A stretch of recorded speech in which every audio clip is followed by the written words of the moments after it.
வணக்கம். அடியேன் அவினாசி ஜோதிலிங்கம். 27/7/2025 ஞாயிற்றுக்கிழமை முதல் தொடர்ந்து 14 வாரங்கள் ஞாயிற்றுக்கிழமை மட்டும் உயர்நிலை ஜோதிட வகுப்பு அருமையாக, பிரமாதமாக, பிரம்மாண்டமாக, சூட்சமங்கள் நிறைந்த வகுப்பாக, வெளிப்படையாக சொல்லித் தருகின்ற வகுப்பாக ஆரம்பிக்க இருக்கிறோம். ஆன்லைன் ஜூம் வகுப்பு. உலக நாடுகளில் நீங்கள் எங்கிருந்தாலும் இதை பயிற்றுவிக்கலாம். அடிப்படை ஜோதிடம் கட்டாயம் தெரிந்திருக்க வேண்டும். உங்களுக்கு உயர்நிலை ஜோதிடத்தை படித்து நீங்களும் ஒரு சிறந்த ஜோதிடராகணும். சூட்சமங்களை வருகின்ற கிளைண்ட்டுக்கு அற்புதமாக, தத்ரூபமாக நீங்களும் சொல்லி, நீங்களும் பெருமையாக, பிரம்மாண்டமாக இந்த துறையில் கொடிகட்டி பறக்கணும் அப்படின்னா இந்த வகுப்பு உங்களுக்கு ஒரு வரப்பிரசாதம்.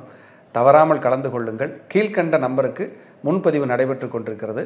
நீங்கள் விரைந்து முன்பதிவு செய்து இந்த வகுப்பில் இணைய உங்களுக்கு ஒரு அருமையான வாய்ப்பு. உங்களை இந்த வகுப்பில் வருகின்ற வகுப்பில் நான் உங்களை எல்லாம் சந்திக்கிறேன். நன்றி, வணக்கம். வாழ்க வளர்க.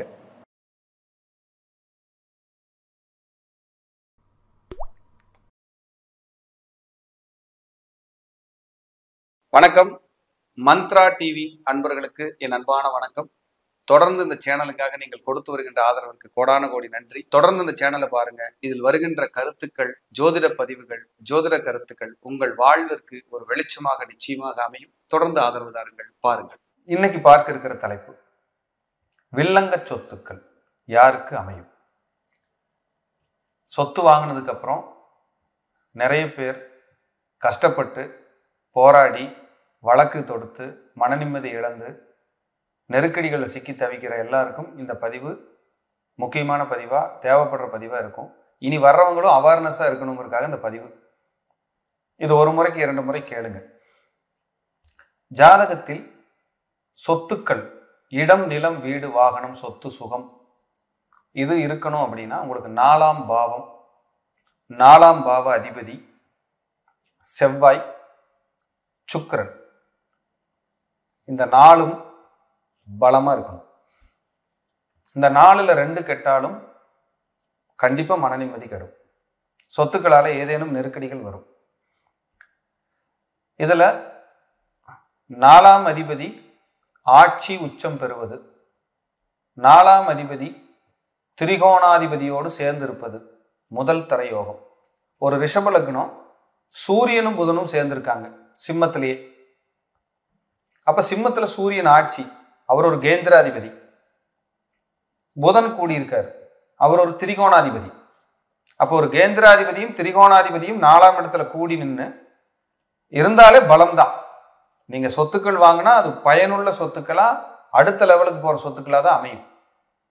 இதுவே ரிஷபலக்னமாக இருந்து 4ஆம் அதிபதி சூரியன் அங்கிருந்து குருவும் கூடியிருந்தாருன்னு வைங்க, இப்ப 8ஆம் அதிபதி அங்க வந்துடுறாரு. அப்போ வில்லங்க சொத்துக்கள் அமையறதுல அங்கிருந்த வில்லங்கம் ஸ்டார்ட் ஆகுது. இது கூட ராகுகேது கூடிட்டா அந்த கிரகத்துக்கு கொண்டாட்டம் தான்.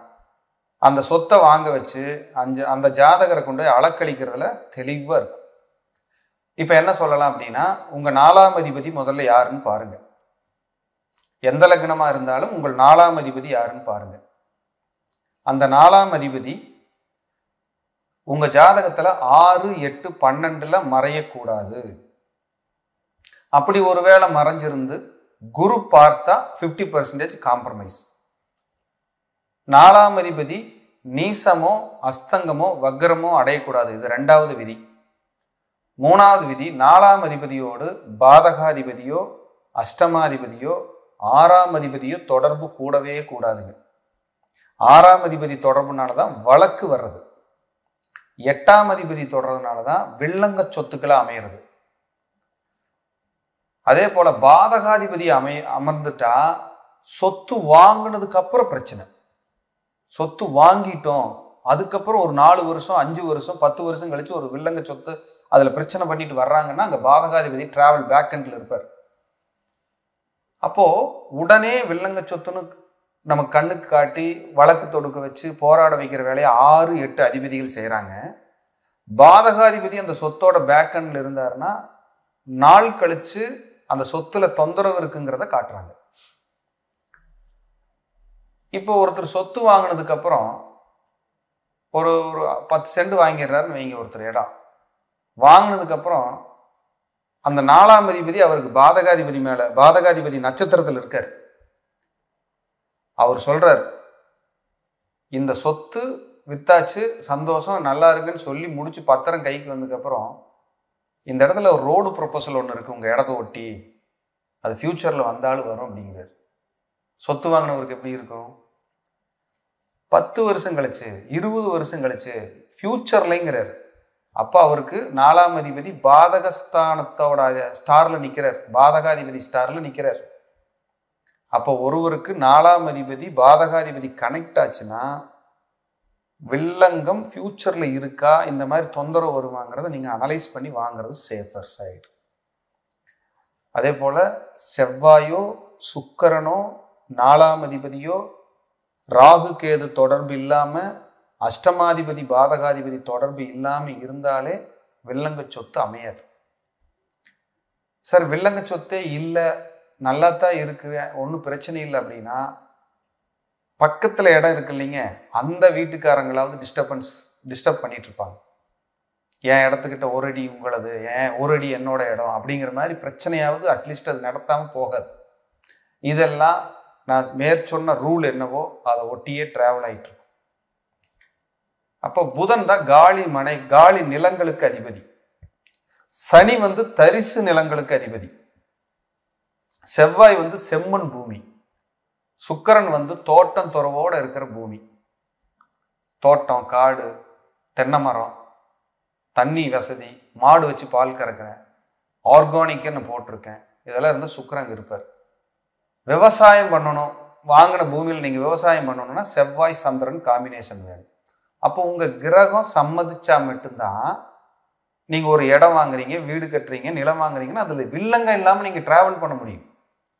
அந்த கிரகத்தில் நெகட்டிவ் இருக்குன்னா ஒரு ஜோதிடர்கிட்ட ஆலோசனை கேட்கும்போது எங்களுக்கு வில்லங்க சொத்து அமைய வாய்ப்பு இருக்கா, ஏதாவது தொந்தரவு வந்துருமா அப்படின்னு கேட்டு வர்றதுக்கு வாய்ப்பு இருக்கு அப்படின்னா ரொம்ப சர்வ ஜாக்கிரதையை அணுகணும்னு சொல்ல வரேன்.